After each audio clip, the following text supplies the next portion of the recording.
हज़रत अनस रज़ी अल्लाह अन्हो से रवायत है कि नबी सल्लल्लाहु अलैहि वसल्लम के सहाबा में से कुछ लोगों ने नबी सल्लल्लाहु अलैहि वसल्लम की अज़वाज मुतहरात से आपकी तन्हाई के मामूलात के बारे में सवाल किया।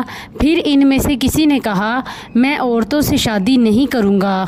किसी ने कहा, मैं गोश्त नहीं खाऊंगा, और किसी ने कहा, मैं बिस्तर पर नहीं सोऊंगा।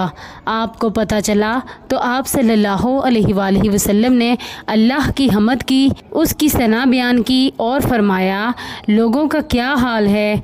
उन्होंने इस तरह से कहा है, लेकिन मैं तो नमाज पढ़ता हूँ और आराम भी करता हूँ, रोज़े रखता हूँ और अफ्तार भी करता हूँ और औरतों से निकाह भी करता हूँ।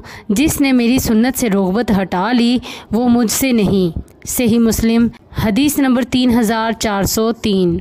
जरीर ने हमें आमिश से हदीस बयान की। उन्होंने अमारा बिन उमैर से, उन्होंने अब्दुर्रहमान बिन यजीद बिन कैस से रवायत की।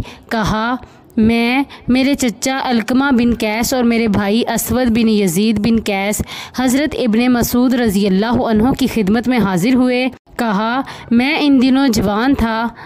उन्होंने एक हदीस बयान की। मुझे यूँ लगता है कि वो उन्होंने मेरी वजह से बयान की। उन्होंने कहा, रसूलुल्लाह सल्लल्लाहु अलैहि वसल्लम ने फरमाया, आगे अबू मुआविया की हदीस के मानिंद है, और ये इजाफ़ा किया।